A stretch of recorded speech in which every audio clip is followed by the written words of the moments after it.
No, you're good. You're good. Come on, Chase.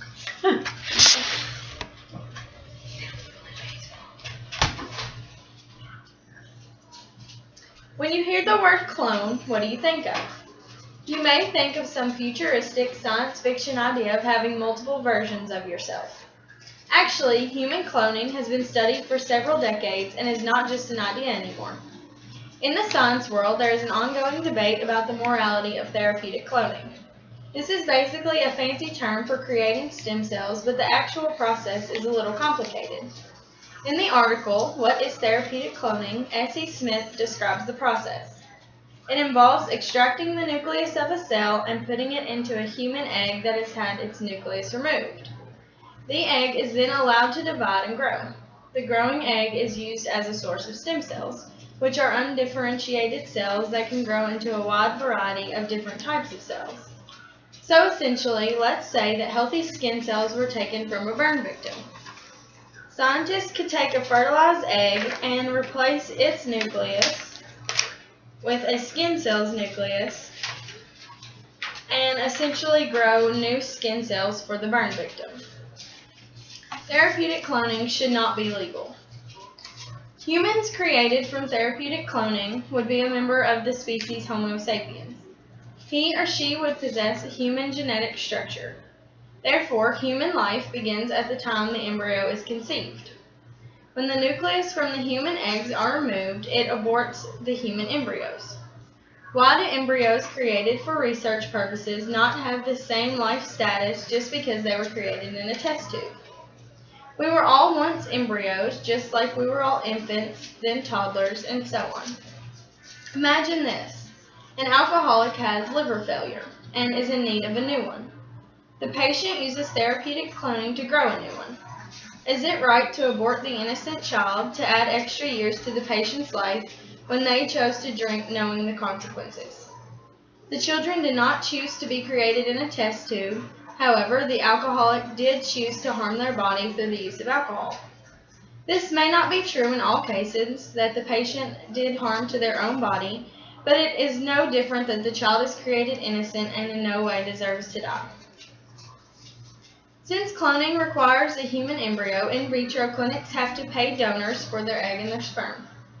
An egg donor typically gets $3,000 to $5,000 every time they donate and produce only about 10 eggs each. If cloning requires about 100 eggs, you would have to buy at least 10 donors, which could cost up to $50,000. Peter Mombarts, a scientist at Rockefeller University, estimated that it would cost about $1,000 per egg for the procedure. He estimated that it would roughly cost $2 million for one patient to receive the treatment. Not only is therapeutic cloning a $1 million procedure, it is extremely unsafe and unethical. Ian Wilmot and his colleagues cloned a sheep, Dolly, in 1997. The cloning of the sheep required 277 embryos, from which only one grew properly and a sheep could be produced. The other 276 ended up deformed or dead. This is an example of a normal mouse compared to a mouse that was cloned.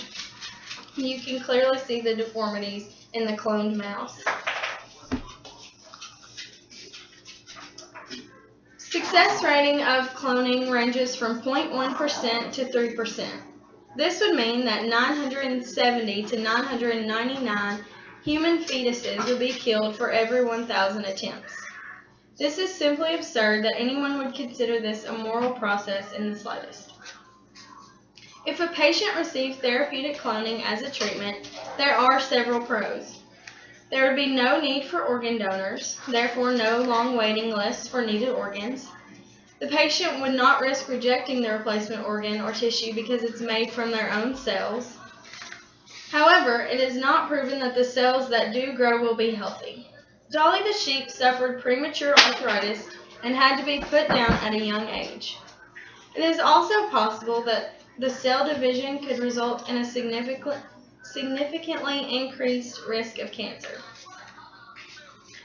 Cloning is obviously unethical due to the aborting of human embryos, but it can also be viewed as playing God. Growing a new organ is intervening in the body's natural processes. Not only that, but children are being created in test tubes. Cloning turns human life into an object of production. It is still wrong to abort the child, whether it is for research purposes or not. The negative aspects of therapeutic cloning far outweigh the positive.